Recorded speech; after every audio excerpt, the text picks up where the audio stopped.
Hello everyone, দেখে নিলে আমার ছেলেটা কেমন ভাবে হাঁটতে পারছে। তো বেশ অনেকদিন পরেই আমি ডেইলি ব্লগস শেয়ার করতে চলেছি। আমি আজকে সারাদিন কি কি করবো, কি খাবো, সবকিছু তোমাদের সাথে শেয়ার করবো। তো চলো দেখতে থাকো পুরো ভিডিওটা। তো প্রথমেই ব্রেকফাস্ট শুরু হলো আলু ভাজা আর পরোটা দিয়ে। আমি খাচ্ছিলাম বলে ওই বোনটাকে বললাম একটু আমার ছেলেকে দেখ। ও একটু লজ্জায় পাচ্ছিল আমি ভিডিও করছিলাম। খাওয়া কমপ্লিট হওয়ার পরে ওকে আমি খাইয়ে নিয়েছি। খাওয়ানোর পরে ওষুধ টষুধ নর্মালি খাইয়ে নিয়েছি। ওষুধগুলো ওর কি কি ওষুধ চলে সেইগুলো আমি একটা অন্য ভিডিওতে শেয়ার করবো, শর্ট ভিডিওতে। কিন্তু এবার যেটা আমি করি প্রত্যেকদিন সেটাই আমি তোমাদেরকে দেখাবো।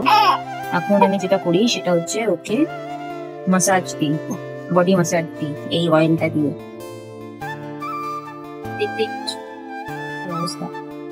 একটা জিনিস তোমাদেরকে দেখো, এখনো পর্যন্ত বুঝতে পারিনি ও তেল মাখানোর সময় কাঁদে কেন।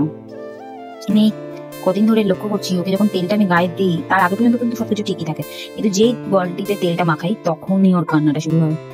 জানি না কেন, তোমরা যদি জেনে থাকো অবশ্যই কমেন্টে জানাও। আমাকে আমার মা থেকে শুরু করে শাশুড়ি সবাই বলে অনেক জোরে জোরে মাসাজ করতে হয়। জোরে টেনে টেনে মাসাজ করলে নাকি পা লম্বা হয়, শক্ত হয়, তাড়াতাড়ি হাঁটতে শেখে। কিন্তু এই প্রসেস গুলো আমার কোনোদিনও ঠিকঠাক লাগেনি, ওই জন্য আমি আমার মতন করে একদম আলতো ভাবে ওকে মাসাজটা দিই, যে কারণে ও আরামও পায় আর ওর কোনো ব্যথাও লাগে না। এমনকি ওর যাতে আমার কারণে কোনো আঘাত না লাগে তাই আমি হাতের চুড়িগুলো খুলে রাখি প্রত্যেকদিন। আমি এত সুন্দর করে ওকে মাসাজ দিয়েছি যে ও ঘুমিয়েই পড়েছে।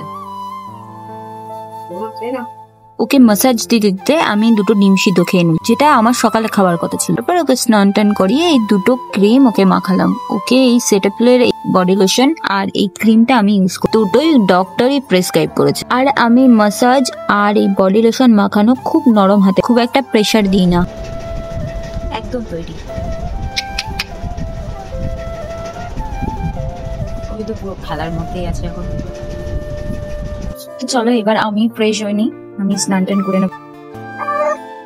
আমার স্নান করা রেডি। এবার এনাকে লাঞ্চ করাবো, দেন নিচে লাঞ্চ করবো। ওর লাঞ্চ মানে এখনো ব্রেস্ট ফিডই করে আর সেটা এক্সক্লুসিভ। তারপরে আমি আমার লাঞ্চটাও করে নিলাম শুধু আর মাছের ঝাল দিয়ে। তারপর আমার দাদা এসেছিল, ওর সাথেই আমার ছেলে খেলা করছিল।